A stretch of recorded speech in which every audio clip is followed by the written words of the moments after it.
شروع کرتے ہیں اللہ کے پاک نام سے جو بڑا مہربان اور نہایت رحم کرنے والا ہے۔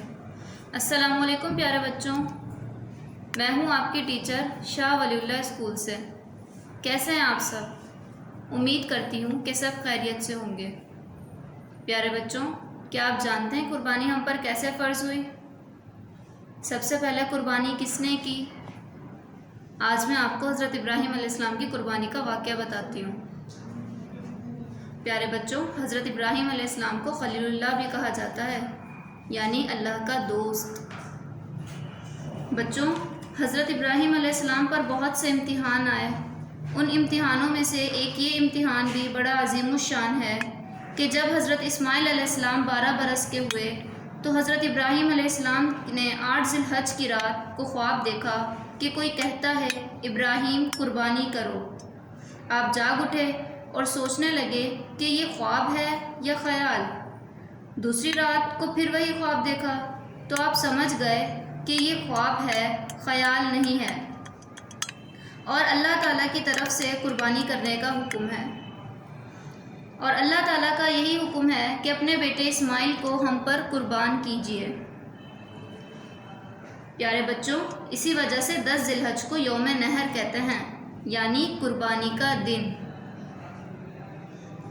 10 تاریخ کو حضرت ابراہیم علیہ السلام نے صبح کے وقت حضرت اسماعیل علیہ السلام کی والدہ حضرت ہاجرہ سے فرمایا کہ تم اپنے دل کے ٹکڑے اسماعیل کو اچھی طرح نہلا دھلا کر صاف کپڑے پہنا دو، میں اس کو آج ایک دوست کے یہاں دعوت میں لے جاؤں گا۔ جب حضرت اسماعیل علیہ السلام اور حضرت ابراہیم علیہ السلام جا رہے تھے تو راستے میں شیطان حضرت اسماعیل علیہ السلام کے پاس آیا اور کہا، اے بچے، ہوش تو کر، تو ہنستا کودتا ہے، اب ذرا سی دیر میں تیری زندگی ختم ہو جائے گی۔ دیکھ تو صحیح، تیرے باپ نے وہ رسی اور چھری چھپا رکھی ہے، رسی سے تیرے ہاتھ پاؤں باندھ کر تیرا گلا کاٹ ڈالے گا، تو بھاگ کر چھپ جا۔ تو حضرت اسماعیل علیہ السلام نے ایک کنکر اس کی آنکھ پر مارا اور پھر شیطان پریشان ہو کر بھاگ گیا۔ پیارے بچوں، اسی لیے حاجیوں کو بھی حکم ہے کہ اس مقام پر پتھر کی کنکریاں مارا کریں۔ اور پھر دونوں باپ بیٹے قربانی کی جگہ مینا میں پہنچے۔ پیارے بچوں، حضرت ابراہیم علیہ السلام بہت خوش ہوئے اور فرمایا، الحمدللہ، میرے رب نے مجھے تابع دار بیٹا عطا فرمایا ہے، جیسا مانگا تھا ویسا ہی دیا ہے۔ حضرت اسماعیل ذبیح اللہ نے کہا، ابا جان، کچھ وصیتیں عرض کرتا ہوں۔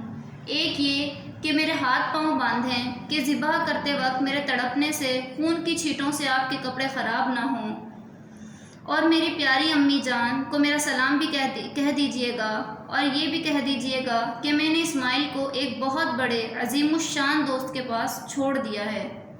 آپ نے فرمایا، اے میرے جگر کے ٹکڑے، میری آنکھوں کے نور، تم بہت اچھے بیٹے ہو کہ اپنی تکلیف کا خیال نہیں کرتے اور ماں باپ کو تکلیف سے بچاتے ہو اور خود اللہ تعالیٰ پر قربان ہوتے ہو۔ پھر حضرت ابراہیم علیہ السلام نے اپنی طاقت کے موافق حضرت اسماعیل علیہ السلام کے گلے پر چھری چلائی، مگر وہ گلا نہ کاٹ سکی۔ پھر حضرت ابراہیم علیہ السلام نے چھری کو ایک پتھر پر چلا کر دیکھا اور اس کے ایک ہی وار میں 2 ٹکڑے کر دیے۔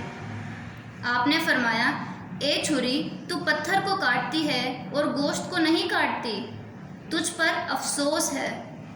پھر اللہ تعالیٰ کے حکم سے چھری بولی کہ اے اللہ کے خلیل، آپ مجھ پر خفا نہ ہوں، آپ ایک دفعہ فرماتے ہیں کہ کاٹ، اور اللہ تعالیٰ 70 مرتبہ فرماتا ہے مت کاٹ، بتلائیے میں آپ کا کہاں مانوں یا اللہ تعالیٰ کا؟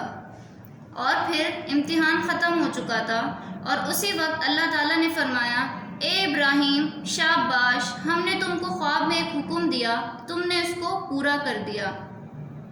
اور پھر اللہ تعالیٰ نے ایک بڑی قربانی ان کے بیٹے کے بدلے میں دی، یعنی جنت کا ایک جانور دمبا ان سے ذبح کروایا اور ان کے بیٹے کو بچا لیا۔ پیارے بچوں، حدیث شریف میں بھی ہے کہ جس وقت حضرت جبرائیل علیہ السلام قربانی کا جانور لے کر آئے تو دیکھا کہ حضرت ابراہیم علیہ السلام اپنے بیٹے کے گلے پر بڑی زور سے چھری چلا رہے ہیں اور کہتے ہیں اللہ اکبر اللہ اکبر۔ یہ سن کر جبرائیل نے کہا لا الہ الا اللہ واللہ اکبر، اور حضرت اسماعیل علیہ السلام نے کہا اللہ اکبر وللہ الحمد۔ ذبح کی بکری خلیل اللہ نے دست و پا کھولے ذبیح اللہ کے، ہمیں ان کی راہ پر چلنا چاہیے، راہ حق میں سر کو دھرنا چاہیے۔ پیارے بچوں، یاد رکھیے جیسا کہ حضرت ابراہیم علیہ السلام اور حضرت اسماعیل علیہ السلام سے اللہ تعالیٰ خوش ہوئے ہیں، ویسا ہی ان خوش نصیب بندوں سے خوش ہوتا ہے جو اللہ تعالیٰ کو خوش کرنے کے لیے جانوروں کی قربانی کرتے ہیں اور اللہ تعالیٰ ان کے مال میں برکت دیتے ہیں۔ پیارے بچوں، امید کرتی ہوں کہ آپ کو یہ واقعہ سمجھ آیا ہوگا۔ انشاءاللہ اگلی کلاس میں ملاقات ہوتی ہے، جب تک کے لیے اللہ حافظ۔